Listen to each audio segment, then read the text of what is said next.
Took a while to get it to work, but we're here. So I'm going to head and put off that little side series I announced I was going to do on Twitter. And we're going to do this right now because the Ranger game starts soon. And actually, we're going to be making a video about a relevant opponent, one that we're going to see in 3 hours. Yay, I love late games. The 9 o'clock game, yay. Anyways, we're not talking about that. We're actually talking about Jakob Chychrun. So it was reported by Elliot Friedman, and I saw it on Twitter through Forever Blue Shirts, I believe, that Jakob Chychrun is being listened on. He's not necessarily available. They're just listening, seeing what the market is out there for him. And I don't really think the Rangers need another defenseman, but if they were going to make a move for a guy like Jakob Chychrun, which I'm not fully against, it would look something like this. So let's look at Jakob Chychrun, the player. 23 years old. He's got 4 years left at $4.6 million a year. Jakob Chychrun, 18 goals last year, 12 the year before. He's only got 7 points and is a -29 this year. The Arizona Coyotes also suck. Chychrun's not really to blame for that. Doesn't take a whole lot of penalty minutes for a defenseman that's playing as many minutes as he does. His entire career, aside from his rookie season, he averages over 20 minutes a game. His only problem is injuries. He's had some injury troubles throughout his career. And at a young age, it's a little bit worrisome. I believe it's all shoulder injuries as well. But looking at Chychrun as a player, he's got an absolute cannon of a shot, an accurate shot. He's good at moving the puck. He's actually pretty solid defensively, but he's not like your go-to defensive guy, though he is solid at it. He throws the body, he blocks shots, doesn't have that many giveaways compared to his takeaways for a defenseman. Like for example, if as a defenseman a high-scoring defenseman, if the giveaways to takeaway ratio is less than 2 giveaways per 1 takeaway, that's pretty damn impressive. Not everyone's Adam Fox who has more takeaways than giveaways. So it's hard to look at possession metrics on players on failing teams because the Coyotes are so friggin' bad. Yeah, no shit, the other team's going to control the puck more than when he's on the ice because every team he plays against is 10 times better than his. Despite that, he actually has had, aside from his rookie year and this year, a positive Corsi, which is actually, I'm not going to lie to you, pretty surprising. The fact that his Corsi's at 46.4 on probably the worst team in the NHL is the furthest thing from bad. Like, it's kind of impressive, actually, that the team is still close to that 50-50 puck possession when he's on the ice. If you go to even strength, actually close at 50%. If you go to power play, obviously it should be a lot higher than that, but still, shorthanded, that sounds about right. 5-on-5 is really what we care about, and that's 47%. That's pretty damn good. So why do I think Jakob Chychrun would fit in? Well, we'll get to that later. Let's continue to look at him as the player. Jay Fresh, this is April 2nd of 2020. So not this past season, but the season before that. So this is age 21 season, and this is his trajectory. So his rookie year, his second year, and his third year, constant uphill trend. You love to see that, especially out of a young player. This is April of this past year. So this is towards the end of last season. 83% WAR. Really actually solid defensive numbers. Good offensive numbers. Power play, not great. Finishing, really good. Goals per 60, good. Assists, not great. Doesn't take a lot of penalties, at least not stupid ones. And again, the WAR continuing the trend upwards, as we like to see. This is at the end of last season. This is in June, I believe. This tweet was, yes, June 9th. So, finished the season with a 77 offense, 47 defense, 78 power play. So the power play went up 67 PK, 100 finishing, 100 goals, 60, 78 assists per 60. That's primary assists per 60. Penalties got even better, and yeah. So Jakob Chychrun is actually a pretty damn valuable defenseman. He's young, and at $4.6 million, he's not incredibly expensive now for a team like the New York Rangers, where we're kind of running into a little bit of cap troubles coming up. Not necessarily cap troubles, but cap crunching. $4.6 million won't work, but if they eat half of his salary at the price of who knows what you have to add in order to get them to retain 3.5 years at $2.3 million, it's actually pretty cost control for the Rangers. So if the Rangers were going to make a move like this for Jakob Chychrun, which again I don't think they need, I just think would be really cool, it would mean Nemeth's gone. So Nemeth just has to go, but he has to go, period. Nemeth makes, I forget, but Nemeth makes pretty much what $2.3 million would be equivalent to. I don't remember exactly what Nemeth makes. But if Chychrun was if we're going to get Chychrun at $2.3 million retained, I'd imagine the deal would look like something like Chytil, Jones, a second and a third.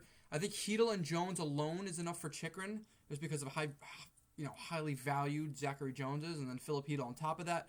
A second and a third is kind of just to convince them to eat the money. If the Rangers need to add here, they probably throw in Vitaly Kravtsov and take away the second round pick, and that kind of gets you Jakob Chychrun. Now, if something like that happens, you call up Morgan Barron. He replaces Filipino on that third line. I don't know how Barron's going to do on that third line. I'd almost be worried to find out how he does in that line because I don't know if he's... Well, who knows? Maybe him slowing down and not playing a super fast-paced game like Chychrun does actually opens up the ice for Lafreniere and Gauthier. So I don't want to speak too soon on that. But if you do get Chychrun, you throw him on that third pair. Now, as we already know, Adam Fox is the guy in the Rangers defense, right? But everyone behind Adam Fox, aside from Nemeth and kind of Lundqvist, is pretty on even par. Like, you could say these lines are deployed about the same. Having Chychrun on that third pair just opens up your world. And honestly, I think you could do something like this if you needed to. But I don't know. I think it'd be really cool. I think so. Where I kind of get this idea from is one of the best Rangers teams I've ever watched was a 2014-2015 Rangers team when they absolutely did not need to make any moves. They went out and got Keith Yandel, and they super bolstered that defense, and our defense was unfreaking stoppable. You had McDonough, Girardi, you had Stahl and Strawman, and then you had you had Stahl, Boyle, Strawman, Yandel. Absolutely unbelievable defense. The Rangers defense was just freaking stacked, and it was fun to watch. No, you didn't have Strawman that year. It was McDonough, Girardi, Stahl, Boyle, Yandel was with... Who the hell was Yandel with? Okay, now I gotta lose up because it's bugging me. But basically what I'm saying is the Rangers defense is just going to be stacked, and that's all we need to see. We're just going to type in Dan Boyle.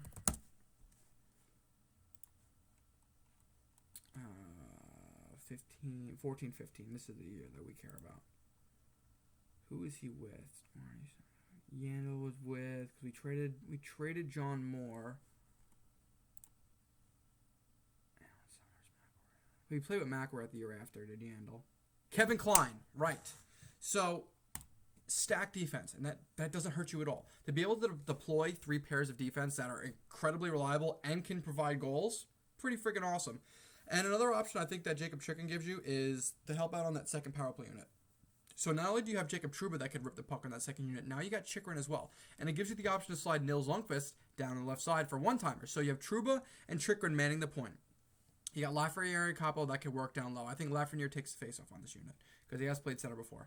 I think you have Chychrun as your one-timer on that side, Trouba your bomb at the point, Lundqvist your one-timer on the far side where Zibanejad usually is.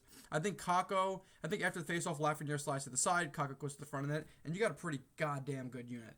Again, I don't think this is a move the Rangers need to make. I just think it's a move they could make if they really, really, really, really, really wanted to. I think it'd be cool. I think it's something the Rangers should and will look at. I just don't think it's something that's going to happen. And if it was going to happen, it would probably look something like this. And if the Rangers really are in win-now mode, I think they're going to look at it a lot more than perhaps we're even thinking about it. You know, like, for all we know, they could be talking to Arizona right now, but I highly doubt it. I don't think it's something they're going to explore, but I figured why not? You know, we're kind of in a weird, boring part of the season. The holiday freeze coming up. We're really not going to see trade rumors ramp up until probably a month and a half from now as you get closer to February, so figured might as well start the rumor mill here. Again, Chychrun, pretty cool. Does he fit into our team 3 years into this year? I don't know. But worst comes to worst, if he doesn't, you have a defenseman that was a former number 1 defenseman, could score 20 goals, can log 24 minutes a night, and you could move him at $2.3 million per year, which would be highly desirable by some really good teams out there. And then that you could accrue some younger assets, or you could fill another hole in the team, i.e. the third line center spot. Again, who knows? Personally, as a 1-year move, I don't think it's that bad for the Rangers. I definitely think it hurts our forward depth, and I don't like that very much. I don't like the hole left in the middle by Filip Chychrun. As much as Chychrun's not been great this year, he's certainly better than Morgan Barron, and he's a lot more dangerous and has a higher ceiling than Morgan Barron, so it kind of sucks to lose that. But if Chychrun is replaced somehow, let's say the Rangers go out and make another crazy move and they rent Tomas Hertl, and you put Hertl on that third line and Chychrun still on the back end, and that's a pretty damn scary team, and I think the Rangers go from being a playoff team to pretty close to being, if not a cup contender. So, figured why not throw the video with you guys. You guys comment below, put your thoughts in, start a little bit of discourse. We're playing the Coyotes tonight. I will not be able to cover the entire game, but I will cover probably most of the first period. But you guys comment all your thoughts on Jakob Chychrun and perhaps some other Rangers rumors that I have overlooked that you guys want to hear about. Yeah. Thank you guys for watching. I'll see you in the next one. Peace.